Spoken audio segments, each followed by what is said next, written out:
The best approach by far that has been devised, at least through today's date, is to use what's called a limited liability company.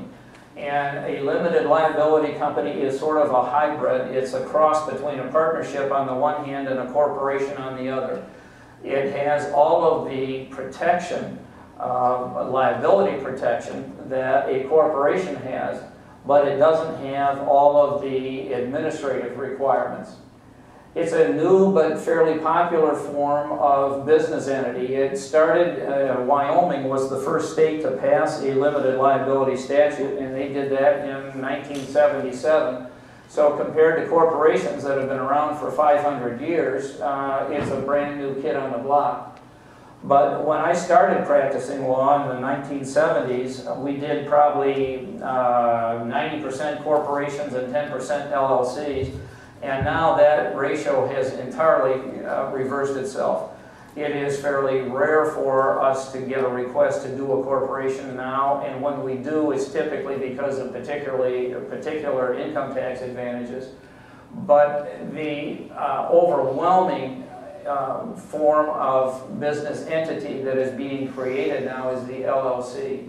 As I said, you get all of the protection of your non-limited liability company assets that a corporation has, and they are much more easily shaped to meet the wishes of the cottage-owning family. They are free of the administrative requirements of having a board of directors, having officers, having annual meetings and minutes and elections. All of those administrative things that are necessary to keep a corporation in good standing have been eliminated from the limited liability company. And it is just a much more flexible way of structuring an artificial entity. Diagram of the structure of an LLC that owns property. You see the members at the top. A member is a technical term. It's not a member of the family. A member is the equivalent of a shareholder in a corporation. So that when we talk about members of an LLC, we're talking about owners, people that have an ownership interest in the company itself. You could have a manager. Some LLCs that I write have a provision for a manager. We can define what authority and responsibility that manager has.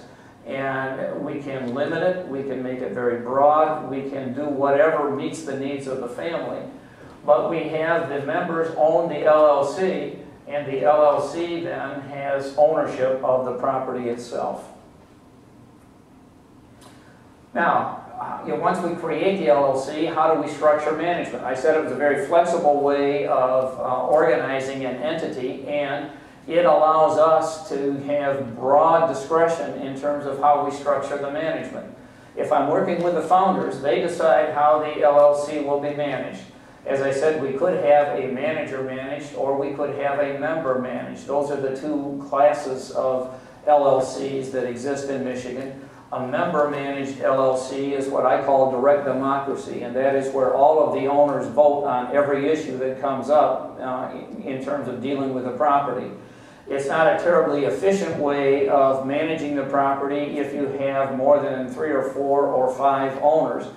And so most of the families that I work with will go to a manager management structure, particularly when the number of owners increases.